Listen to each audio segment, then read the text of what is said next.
j'étais sur la descente pour 70, quand j'ai appris que j'allais combattre à 77. Donc du coup, là, cette semaine, il a fallu prendre du poids, un petit peu. Et sans parler de chiffres, est-ce que tu peux nous parler du contrat un petit peu, de justement ce qui s'est fait, ce qui t'a été promis? Je parle pas de salaire, mais plus sportivement. Pour être honnête, je sais même pas, j'ai même pas regardé. J'aurais fait gratuitement, tu vois. C'est quoi le pronostic du scénario idéal de samedi? Scénario idéal, par KO, hein. Hmm. Who the fuck is that guy? Who the fuck is that? They're throwing spin and shit now. Reset action. Le tout.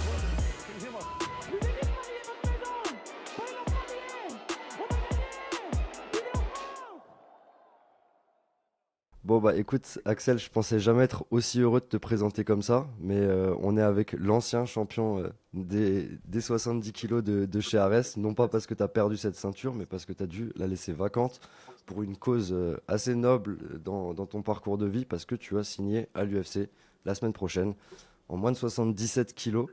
Et je voulais revenir sur un de mes compères de l'émission qu'on fait qui avait mis des doutes, qui m'avait fait énormément rire, qui se posait la question, est-ce que Axel est UFC compatible? Et j'ai rigolé parce que je pense qu'on n'est pas plus compatible que là où on a envie d'être. Et l'UFC, c'est ce que tu as toujours voulu. Euh, Première juste question, elle est bête et méchante, mais qu'est-ce que ça fait de se mettre un objectif très très haut dans la vie, très compliqué, presque utopique pour la plupart, et finir par le toucher du doigt? Comment tu t'es senti à cette approche, enfin à cette nouvelle? C'est plus ça que j'ai envie de te demander. Ben, je pense que j'ai eu de la chance. C'est-à-dire que, bah, effectivement, je pense qu'aussi je mérite d'y être, mais plein de combattants méritent d'y être, mais le mérite n'est pas suffisant. Il y a aussi quelque chose de l'ordre de la circonstance qui fait que, ben, c'est tombé sur moi. Et je suis très heureux que ce soit tombé sur moi parce que le temps passe et que, ben, je vieillis, mine de rien. Et que je suis encore jeune, mais il était Mm. temps pour moi de changer d'organisation et de m'insérer dans une autre organisation afin d'avoir le temps de ben, m'y développer. Et je pouvais pas rêver mieux que l'UFC. J'ai passé l'été à m'entraîner et c'est un beau dénouement de tous ces mois d'été à m'entraîner parce que j'avais pas forcément d'objectif pendant ces mois d'entraînement. Et voilà, après, quand j'ai commencé à faire du MMA, ce que je regardais, c'était l'UFC. Mm. Donc c'est une très belle étape qui commence. Est-ce que tu n'as pas l'impression au final que c'est juste le moment parfait? Parce qu'on en parlait lors de la dernière fois qu'on avait fait une interview. Tu me parlais déjà en fait de l'âge que voilà, tu te sens y être encore, tu es encore dans ta vingtaine, mais tu te rapprochais des 30. Mais au final, il me semble que tu as 28 ans à l'heure où tu signes. Et si on regarde, bah, j'ai la chance d'avoir suivi tous tes derniers combats, j'ai aussi l'impression que tu as fait le plein d'XP, un peu plus que certains qui signent à l'UFC. Tu vois, il y a des mecs qu'on voit depuis quelques années qui ont 5 6 combats. Et si on va dans le détail, il n'y a pas de 5 rounds, il n'y a pas de combats aussi qui ont été plus compliqués, où à chaque fois tu as su trouver les solutions. Et c'est ça que je veux souligner, parce que j'ai même l'impression que ce qui sur le papier pouvait être des mauvaises notes, en fait, en sont des bonnes, parce que ça t'a permis de vivre des scénarios auxquels tu peux te retrouver confronté au plus haut niveau. Est-ce que tu as aussi ce point de vue-là, ou tu es plus en mode, bon, j'ai encore des trucs à corriger, etc., etc. Bah, il y a toujours du travail, il y a toujours des choses à améliorer et à corriger, c'est infini, ça s'arrête jamais, mais Mm. effectivement, j'ai quand même pas mal de temps passé dans le cadre, au final, dans mon cas professionnel, et c'est toujours un plus, hein, c'est toujours plus intéressant d'un point de vue progression et analyse, de faire un combat en entier que de finir. Après, c'est pour la carrière, c'est mieux de finir, ça te permet d'avancer, de passer des caps plus vite, parce qu'au final, si tu compares Khamzat, s'il a 14 combats, peut-être 15, C'est il ça. a que 4 combats de plus que moi, mais je suis pas sûr qu'à 14 15 combats, j'en serais forcément au même stade. Donc il y a aussi la qualité des combats et la manière dont tu les gagnes qui a son importance, et ça va être d'autant plus important maintenant que je suis à l'UFC. Mais tous les combats que j'aurais eu en dehors, effectivement, pour ceux qui sont pas allés jusqu'à la décision, ben, ça aura le mérite de m'avoir donné un temps d'expérience assez conséquent. Et c'est quoi ton avis sur le prime physique d'un combattant? Est-ce que tu penses justement qu'il est plus vers ton âge, ou tu es aussi de l'adage que ça va être vers 30 32 ans, etc.? La fois que j'avais regardé les moyennes d'âge des top 5 UFC, c'était plus autour de 32 ans. Alors, de temps en temps, t'as des exceptions, t'as des ovnis comme Topuria, ils ont 27 ans, ils sont déjà tout au top, tout en haut, donc ça existe. Mais ouais, 30 32 ans, c'est à ce moment-là que t'as plus de chances d'être dans un top 5 en tout cas, sur papier. Ok. Et pour parler plus particulièrement de ton adversaire, j'ai vu en plus tu étais déjà revenu avec des gens, on est en 77, etc. Tu as commencé ta carrière là-dedans. Moi, ma question, c'est plus, est-ce que c'est facile de se focus juste sur le mec, ou tu es déjà aussi en train de penser à ce qui va se passer après dans la catégorie, chercher des noms? Non, là, je suis concentré sur mon adversaire. Après, je Hmm, suis pas bloqué à 77. hmm. et pour faire ce premier combat. Et je crois que les combats après, ça risque d'être à 70, mais on verra comment ça se passe. Et sans parler de chiffres, est-ce que tu peux nous parler du contrat un petit peu, de justement ce qui s'est fait, ce qui t'a été promis? Je parle pas de salaire, mais plus sportivement. Bah, ça, pour être honnête, je sais même pas, j'ai même pas regardé. J'aurais fait gratuitement, tu vois. Mais bon, je pense que ça doit être autour de 10-12 000 le combat, et si tu gagnes, c'est à peu près ça, je pense, quand tu arrives à l'UFC. Je sais pas de combien ça monte de combat en combat. Et après, je crois que j'ai 4 combats sur le contrat, donc Ok. Et catégorie libre, du coup, t'es pas fixé ni en c'est ça. 77 ni en 70. Ok. Super. Et la pression, est-ce que c'est différent? Bah, je pense forcément, mais par rapport à une défense. Allez, je vais prendre l'exemple du combat sur l'affiche qui était le plus gros, toi contre Daguerre. Là, la pression de faire ce main event à Arès vis-à-vis de là, ce que tu ressens à une semaine de l'UFC Paris, tu peux me parler un petit peu des différences ou Au des final, similarités, pardon. pas de souci. Les différences, bah, je pense qu'il y a ce truc déjà de signer à l'UFC, mais c'est un peu en dehors de l'approche du combat, tu vois, donc qui est touchant parce que bah, forcément, c'est le rêve derrière tous les combattants courts, dont moi y compris, après lequel on court dans nos carrières. Donc, il y a cette partie-là, et puis après, il y a la partie du combat dans 2 semaines, tu vois. Ça faisait longtemps que je m'étais pas pris un short notice comme ça, mais c'est cool, j'apprécie, ça a permis d'être plus détendu tout l'été Hmm. en amont du combat. Et puis après, au niveau de la pression du combat en lui-même, je sais pas si ça va vraiment être différent parce qu'il n'y a pas un combat où on peut se permettre de perdre. On a toujours besoin de gagner, de bien gagner pour avancer dans nos carrières. Donc, par rapport à ça, ça changerait. En final, l'exigence de victoire, c'est exactement la même. Voilà. Et ce qui est bien aussi, c'est que les dernières années, je t'avais souvent vu, il y avait souvent eu un Ares avec l'événement de l'UFC, donc t'es pas non plus complètement en terrain inconnu, parce qu'il y avait Manon aussi qui avait été sur cette carte, donc tu sais un peu aussi à quoi t'attendre, je pense, d'un point de vue d'organisation. Est-ce que tu aurais préféré, par exemple, je sais pas, une grosse carte à Vegas, ou pour toi aussi c'est le bon, l'UFC Paris, c'est vraiment la porte d'entrée que tu souhaitais ou que tu rêvais, ou il y en avait pas? Bah, si j'avais eu le choix, j'aurais choisi l'UFC Paris pour faire mes débuts. Mm. Pour combattre, en fait, tout simplement, parce que j'ai l'impression qu'on est vraiment susceptible de créer une communauté avec les gens de notre pays. Pour avoir combattu au break, où je combattais devant des Coréens, devant des Kazakhs, devant des gens d'autres pays, d'autres cultures, bah, euh, forcément, j'avais moins d'engouement vis-à-vis des spectateurs que quand j'ai commencé à combattre en France à l'ARES. Donc l'UFC Paris, c'est probablement la meilleure plateforme qu'un combattant français puisse espérer pour exprimer son savoir-faire. Et autre question qui en découle, tout le monde le sait, c'est pas un secret de Polichinelle, mais tu es un garçon intelligent. Est-ce que tu as une stratégie en tête aussi pour convaincre ce public international? Est-ce qu'on entendra Axel Sola parler en anglais en conférence de presse? Est-ce que si tu as un adversaire véhément, tu vas te prêter au jeu du trash talk? Quel personnage? Parce que voilà, on va dire que le catch, c'est un divertissement sportif. Et en MMA, j'ai l'impression que c'est un sport divertissement. Il y a aussi cette part. Est-ce que tu as réservé une petite partie justement à ce compartiment du jeu aujourd'hui?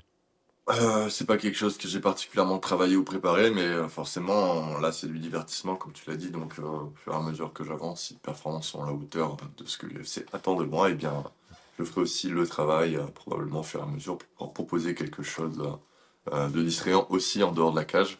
Après, parler en anglais, c'est pas un souci, mais je pense que étant le public étant français, il faut peut-être plus parler en français. En tout cas, si on s'adresse au public ou si c'est le public qui nous écoute. Et bah sinon, après, s'ils me posent des questions en anglais et qu'ils veulent des réponses en anglais, bah, ils auront les réponses en anglais. Mm. Et pour répondre justement à mon collègue de l'émission, est-ce que Axel Sola est UFC compatible? Moi, je pense que oui, parce que je pense que tu as ce côté technique et qu'en même temps, ce qu'on peut reprocher, par exemple, ce que les MMX peuvent reprocher à un Taylor, bah, je trouve que tu n'as pas ça. Tes combats, ils sont toujours engagés, que tu sois touché ou que tu sois au-dessus, peu importe, tu vas toujours aller vers l'avant, mais tu as ce côté ultra complet et ultra technique. Donc, est-ce que tu te sens UFC compatible, Axel? Je pense, oui. En tout cas, ma pensée la plus profonde, c'est que l'UFC étant le plus haut niveau de compétition, c'est en y combattant que peut-être je vais me révéler à moi-même en tant que combattant aussi. Je pense que c'est une grande opportunité pour moi pour progresser et sortir le meilleur de moi-même en tant que combattant. Donc, euh, si je ne le suis pas, je vais tout faire pour l'être. Et si je le suis, ben, je vais tout faire pour l'être encore plus, quoi qu'il en soit. Donc, je vais capitaliser sur cette opportunité et donner le meilleur de moi-même samedi soir prochain. Et si on parle d'ambition, avant, bah, c'était l'UFC, c'est un objectif déjà très haut. Une fois que celui-là il est atteint, est-ce que ça switch directement concrètement, est-ce que là, tu es dans ta tête sur un run pour aller tenter d'aller au plus haut niveau de cet orga, donc de chercher une ceinture à terme de ton parcours, ou tu es plus dans un truc un peu plus réservé, où se dire, bon, maintenant j'y suis, je prends combat après combat et on va voir où ça me mène. Où tu te lèves le Bah, matin. forcément que l'objectif c'est d'aller le plus loin possible dans l'organisation parce que c'est un peu tout parcours dans l'organisation il est long et fructueux, plus tu arrives à en tirer quelque chose aussi de ta carrière, au niveau de ton image, mais au niveau aussi de ta relation avec l'UFC. Donc forcément que l'objectif c'est d'aller le plus loin possible dans cette organisation et on va tout faire pour. Ok. Et à part le tien, c'est quel combat sur cette carte qui te hype le plus? En vrai, on va laisser le suspense. Mercredi, tu seras déjà en Media Day et je pense que tu auras bien plus de questions techniques qu'aujourd'hui. Donc, je voulais juste faire un petit truc global. Et est-ce que cette carte te hype, toi qui as été spectateur de l'UFC Paris les dernières années? Ben ouais, ouais, carrément la carte elle est superbe. Après non, je j'ai pas un combat en particulier qui m'avait plus que d'autres. Je pense que ils ont tous quelque chose de très particulier à proposer. Hmm. Et en plus, l'avantage, c'est que je vais combattre dans les premiers. Ouais. Donc, je crois que je suis le quatrième ou cinquième combat. Donc, ça veut dire que une fois que j'aurai gagné, je pourrai me poser et regarder mes compatriotes combattre. Et ça va vraiment être un bon moment. Ça fait longtemps que tu n'as pas combattu aussitôt au final, hein, un Ouais, soir. Ouais, parce que c'est ça. généralement, tu es proche de minuit quand tu combats depuis pas mal d'années. Donc là, ça change, mais c'est cool aussi. Et enfin moi, c'est ma dernière question, mais c'est plus, est-ce que tu te sens bien? Est-ce que c'est pas trop? Est-ce que le timing était bon? Comment juste appréhende le côté short notice? On en a vite fait parler avant, mais tu as toujours eu le temps, tu aimes bien te préparer. Même la dernière fois, pour ton dernier combat à Marseille, bah, je t'avais soulevé ça pendant la conférence de presse, que tu avais un super physique, une super shape, ce qui implique aussi un gros travail en amont, qu'il soit alimentaire ou physique. Là, tu n'as pas forcément pu le faire, mais est-ce que tu étais dans une shape suffisante? Ce qui peut un peu, pas nous rassurer, mais nous expliquer comment tu te sens malgré le fait qu'on soit à 2 semaines du combat quand tu as eu la nouvelle. Ben, il y avait 4 combats en lightweight à cette UFC Paris, donc ça faisait 8 potentielles blessures. Donc, même si le pourcentage que quelqu'un se blesse et que l'on m'appelle et que bah, effectivement je sois sélectionné pour faire le remplacement était faible, ben, j'étais en train de me préparer pour descendre à 70. Donc au moment où j'ai su que ça allait peut-être se faire, j'étais en train de descendre, j'allais attaquer une semaine de diète un peu compliquée, parce que j'avais pris un peu de retard avec l'été, parce que j'ai un peu je sais pas, j'ai pas perdu autant que d'habitude, de peut-être le fait que j'avais pas de combat validé, mais en tout cas j'étais sur la descente pour 70, quand j'ai appris que j'allais combattre à 77, donc du coup là cette semaine il a fallu prendre du poids, un petit peu. Donc voilà, après je me suis entraîné tout l'été, donc c'est tombé un peu de manière pas étrange, mais au niveau des semaines d'entraînement, j'aurais tout décalé une semaine si j'avais su. Parce qu'en fait, j'avais su que j'allais combattre en sortie de décharge. Ok. C'est-à-dire que j'avais des cycles de charge où pendant quelques semaines, je m'entraînais dur et quelques semaines, pendant une semaine, 10 jours derrière, je décharge. Et ainsi de suite pour pouvoir augmenter le stress que j'infligeais au corps et générer des adaptations. Et bien là, j'étais en sortie de décharge quand j'ai appris ça, donc du coup, là, je suis déjà en forme en soi, donc maintenant, c'est que du maintien. Et voilà, j'ai hâte de combattre, hein, je suis prêt. Et de où tu pars, juste pour finir ça, tu vas cutter autant que quand tu étais en 70? Ou justement, t'as Ah moins non, de bah poids à non, perdre? j'arriverai pas. Ok, 77, c'est un poids que je peux faire en une semaine quand je suis pas en diète. d'accord, d'accord, Donc là, je vais perdre 3 kilos d'eau, quoi. ok. Et on s'est forcé à prendre du poids pour perdre 3 kilos d'eau, parce que Oui. sinon, oh. Ouais, sinon, t'arrivais quasiment en poids de forme, quoi. Non, j'avais pas 77, mais sinon, j'allais cuter 1 ou 2 kilos, tu vois. Ouais, J'ai il faut quand même. pris un petit kilo cette semaine. Et tu te sens comment à 77 dans tes souvenirs? Ça fait un bout de temps, mais est-ce que c'est quoi? Il y a une petite perte de vitesse, un gain de puissance, ce qui devrait être logique, ou tu te sens tout aussi rapide dans cette caté? J'ai pas eu assez de temps pour changer ma composition corporelle. Je peux pas prendre du muscle en une semaine, 10 jours, c'est impossible. Enfin, en tout cas, pas suffisamment pour faire une différence significative. Donc, en fait, je vais avoir la même shape que 70. C'est juste que je serai peut-être un peu plus rempli de glycogène et d'eau de par le fait que je pars de moins loin, mais au final, le physique, ça va être le même. Et tu sais que je pose toujours cette question, ça va être la dernière, mais si tout se passe bien dans le meilleur des mondes, j'ai vu que tu avais travaillé aussi techniquement, c'est quoi le pronostic du scénario idéal de samedi? Scénario idéal, par KO, hein. Hmm.